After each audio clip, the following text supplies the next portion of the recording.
As you guys know, it is Drunken Chat, son.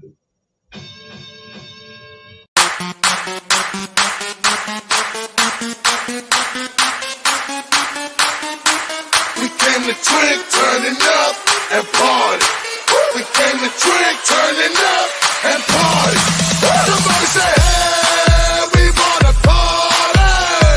Hey, we wanna party. Somebody say, hey, we wanna party. Hey, we wanna party. Somebody say,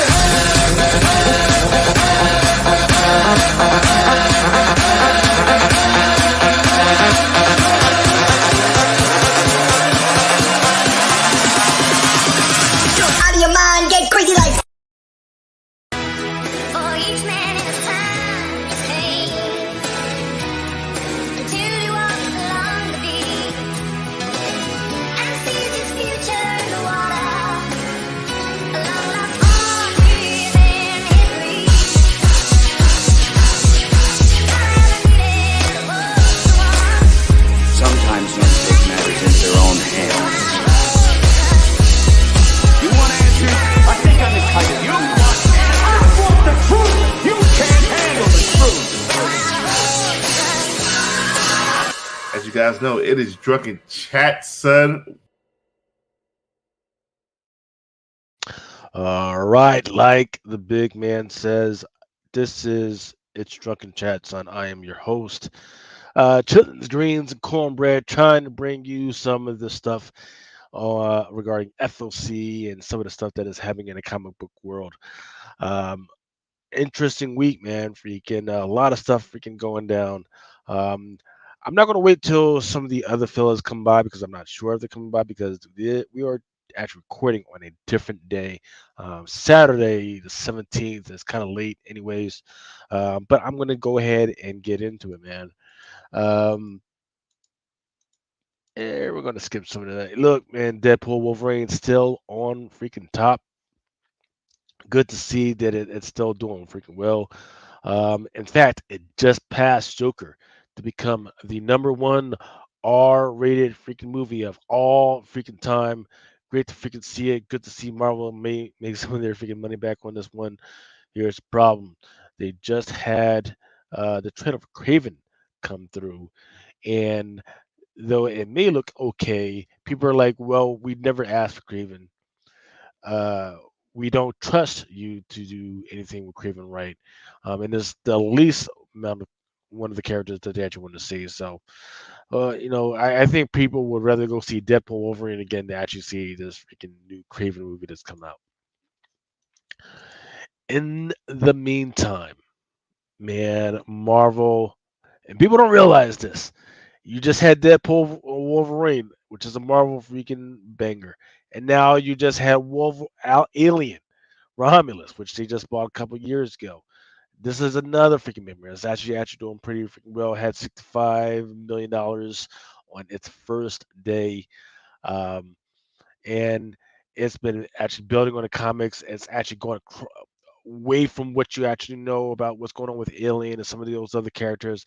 Actually doing pretty freaking well, man. And I actually had the pleasure of going and seeing it. I will say that it's got a couple problems in that it's too fucking dark, right? Which is the problem that a lot of people were talking about from 2016 to 2018 is that the shit was too fucking dark. So in order to cover up some of the CGI or the bad CGI they had, they would just turn down a tent way too freaking dark, and that's what they were doing here. They were turning it down too dark, so certain times you're like, "Oh man, what am I supposed to be seeing?" Or maybe you're like, or once again, it's not bad to have the dark sometimes. Like, hey, now I'm going through this dark alleyway, I'm going through this dark passageway. Go ahead and turn it down. But no, it was like 90% of the freaking movie. 90% of the freaking movie was in the freaking dark, with no explanation of what was going on. I'm gonna give a shout out to GT Key Comics, who's in the chat with us in Chicago. Schultz, Millie Mel, get one love from Chicago. All right, man. Freaking, I'll pass that on along to him. But yeah, man, freaking but otherwise, man, freaking, people don't realize it, is that right now Disney is on a freaking roll. Between Deadpool, Wolverine, and now it's got Alien right now, kind of silently but surely, in a very good amount of time, just freaking put out freaking two freaking bangers right now. Um, Marvel bought aliens to make them onto the Brood Queen. Just saying. Well, they bought it a part of the whole package of the 20th Century Fox freaking studio. They bought a whole package. They also got Predator, and they were supposed to have done something with these characters or with these IPs years ago.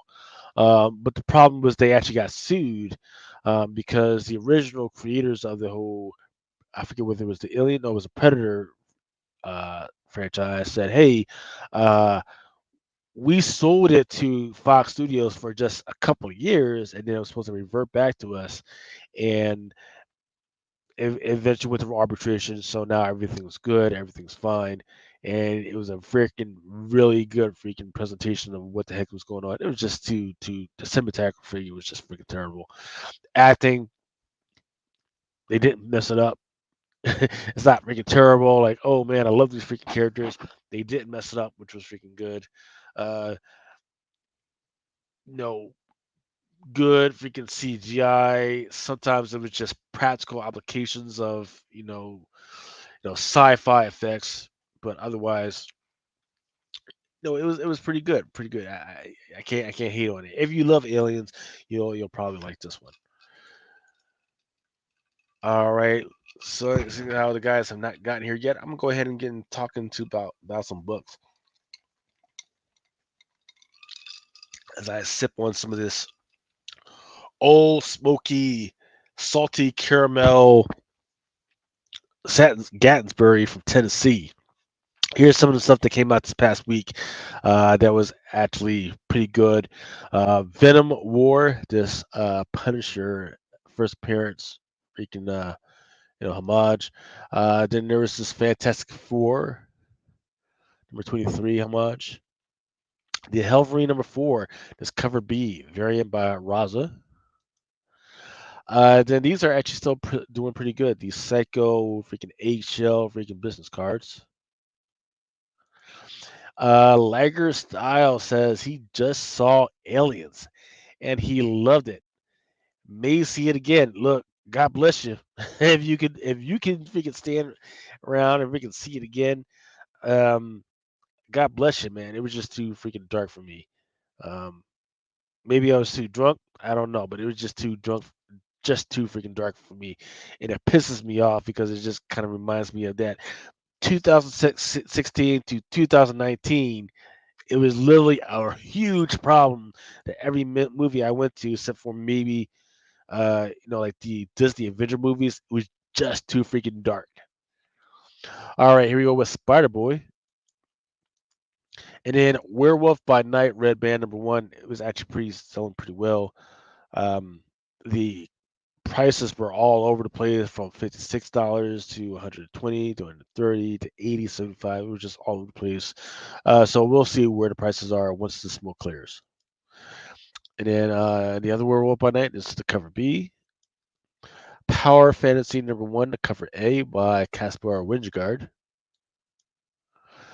All right, we're going to go ahead and mess into the FOC. I don't have any videos to show this week, so we're just going to get straight into business.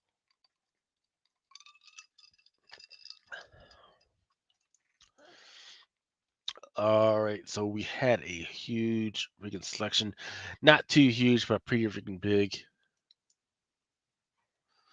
Bunch of number ones this week. I want to say about 12 different number ones or one shots. The ones I do have my eye out on are the Spider Boy annuals, so the Spirits of Vengeance, Venom War Deadpools, Goobers number 1. I got to read that one. Actually looks kind of freaky and weird. And then Missionary number 1, I do believe there is a Scotty Young cover coming out with that one. And then at Street Master, I forget which cover it is, but I do have it in my box. All right, starting off with Missionary number 1. There is the red. There is a cover H red label by Howard, but I think people probably prefer the Scotty Young. And this one is a distillery special. Turtles of Grayskull. First appearance of Ninja Turtles in the He-Man universe. Dead Eyes to Empty Frames, number 1. There is going to be a 1 in 15 by Scott Koblish. Where the Monsters Lie by Dark Horse. There's covers by Kanowski and cover B by Ward. My Little Pony Storm of Zephyr, Heights number 1. Body Trade number 1. Written by Zach Thompson, and there's some jock art going to be in this one. Commercial Space number 1 is going to be a one shot by Scout Comics. Cover this one I have right here is a cover B by Michele Cacciatore. Resurgence number 1, Valiant still trying to freaking come back. I'm looking at a 150 Cyan wrap, black and white. There's also an Alessio version out there, but this cover right here looks pretty good. Goobers number 1. There's some pretty interesting covers. I've read the first issue. I'm just not sure where I'm at with it yet. But there is a manga homage. Deathlock 50th anniversary special. Spider Boy: The Infinity Watch. One on the left is by Torrin Clark. Spirits of Vengeance.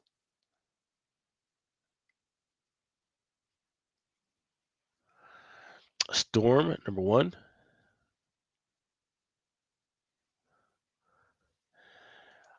Hey, what's going on, Daniel Barry?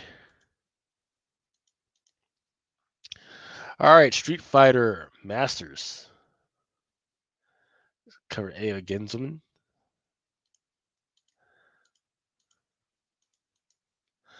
All right, let's get into some of the 1 in 5s. There's a Garfield 1 in 5, Goobers, and a Street Fighter Masters Lily. There is your 1 in 5 Street Fighter Masters Lily, looking pretty good. Here's your Garfield by Venturi. All right, there's a bunch of 1 in 10s. Looking pretty good with the Garfield number 2, 1 in 10 by Kung. White Boat number 3, 1 in 10 by Horvat. And then Space Ghost number 5, John Behrens. Goobers. Toxic Summer number 3 by Naomi Fran. And there is your tentacle cover of the week. Transformers number 12, 1 in 10 by Karen Darbo. Cult of the Lamb number 4, 1 in 15. I'm checking out the Goobers number 1, 1 in 15. But the only problem is that the same cover that's on this one is also used for some of the higher incentive variants, to include one that I think might be like a gold foil or something like that. All right, 1 in 20.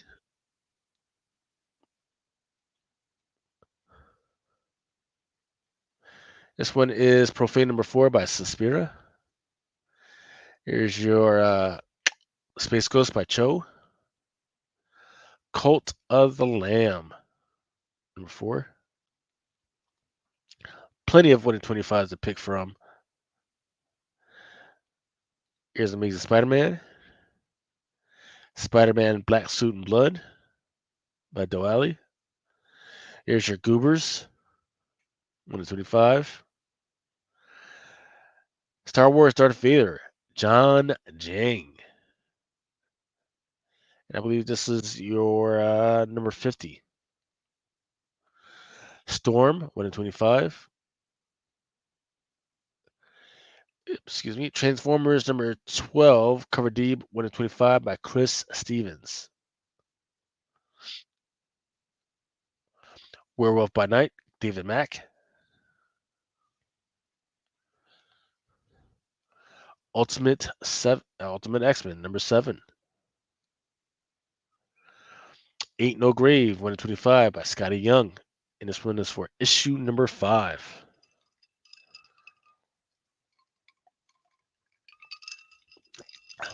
Green Lantern, 1 in 25.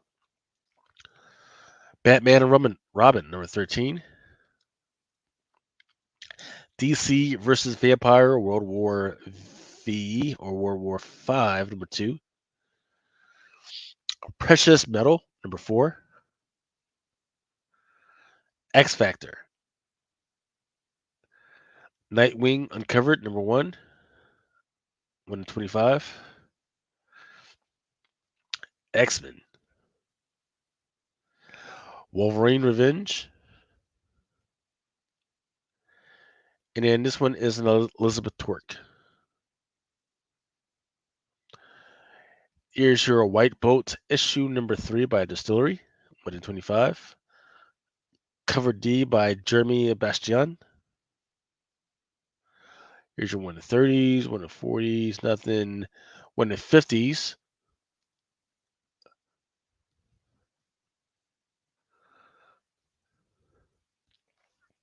Last Ronin Revolution, issue number 3, 1 in 50. Here's your X-Men cover.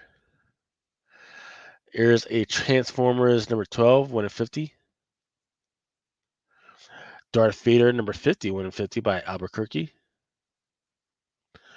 Goobers number 1, cover G, Paris Eileen, blood red foil. Power Fantasy number 2, 1 in 50. Nightwing Uncovered number 1, 1 in 50 by Dexter Soy, excuse me. Ultimate Spider-Man, 1 in 50. Space Ghosts, 1 in 50. Storm. All right, now we're making it up to the 1 in 100s.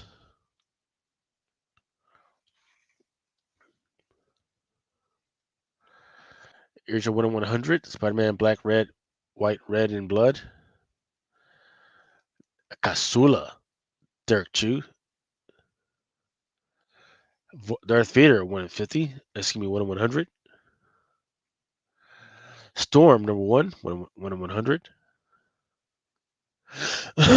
Ultimate X-Men, Wes Craig. Rose Beige, 1 in 100 with Wolverine.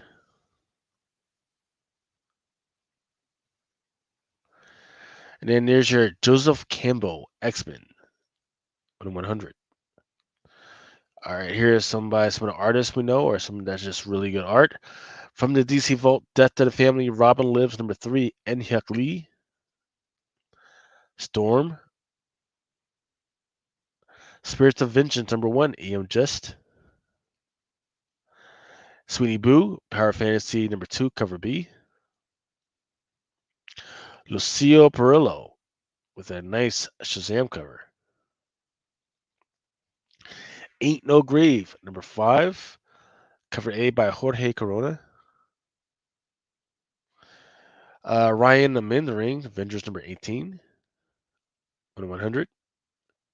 Green Lantern number 1, cover A, Ariel Colon. Department of Truth number 25, Martin Simon. Here are some later prints. Venom War number 1, second print, 1 in 25, Crane. What If Donald Duck Became Wolverine number 1, Scotty Young. Sissy number 2, Scout Comics with second print. Void Rivals, issue number 1, 10th print. It's also 10th print right there. Void Rivals number 1, another one, 10th print, cover C.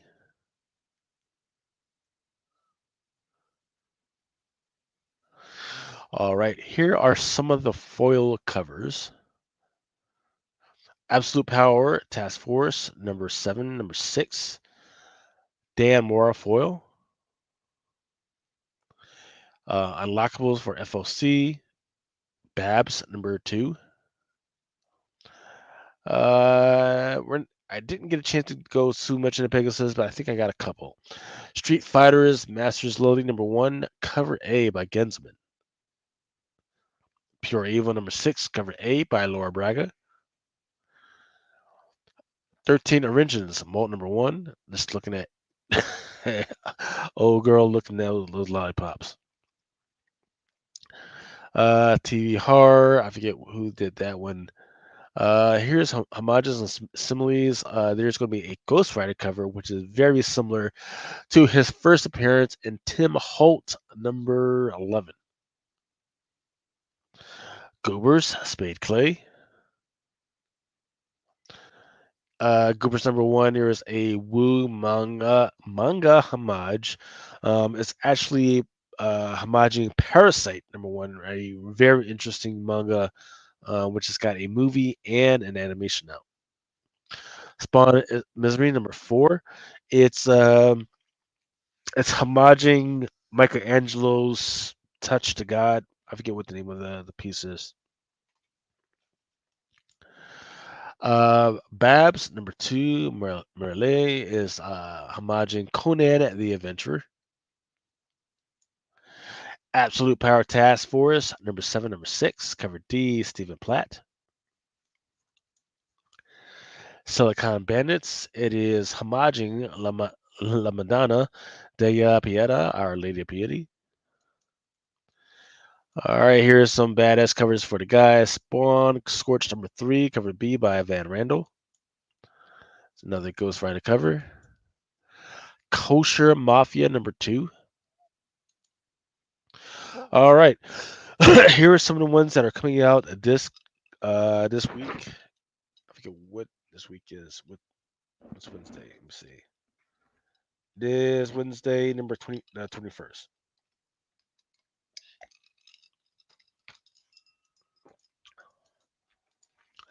All right, Rick and Morty, Youth and Rick Volt. It's going to be the first appearance of Glass-Eyed Morty. Looks like people are interested in the 1 and 10. Wolverine Revenge, issue number 1. It was Lionel Yu. Ultimate Spider-Man. Stand Still number 1. 1 of 15. Pretty good, interesting proposal. You got this assassin who goes to kind of revenge some of the people that he hangs out with. But when he goes to these places with these evil people, what they don't know is that he can actually freeze time. So it's pretty interesting. Predator versus Black Panther, Scotty Young. Deadpool number 5. This is the first appearance of the movie close to the movie dog that they actually used. Deadpool number 5, Torrin Clark. People are suspicious that this may be the first appearance that Ellie becomes, what do you call it, whatever Deadpool name that she's using. Briar number 8, cover D, FOC reveal. I think this one was just a badass freaking cover by Mercado. Petra number 1, Dark Horse. I would suggest you guys check out Conan Barbarian number 14, cover B by Puebla. And that is it. Did a very quick one. 25 minutes or freaking less. That's the way it freaking goes. I don't know when CBSI is going to happen. Don't know when the girl is going to be back from Nirvana, but there it is. Thank you guys for hanging out with us. I'm going to shut it down because I am drunk and I need to freaking get sleep. Just freaking this alcohol off. But yeah, thanks for tuning in. Let me know if there's anything you guys are interested in or want me to check out, or if we can talk to. I know that I was planning on talking to the whole Disney lawsuit, but I'm going to reserve that for another time or another week. Once again, love you guys. Please stay safe. We're out of here. For each man in his time.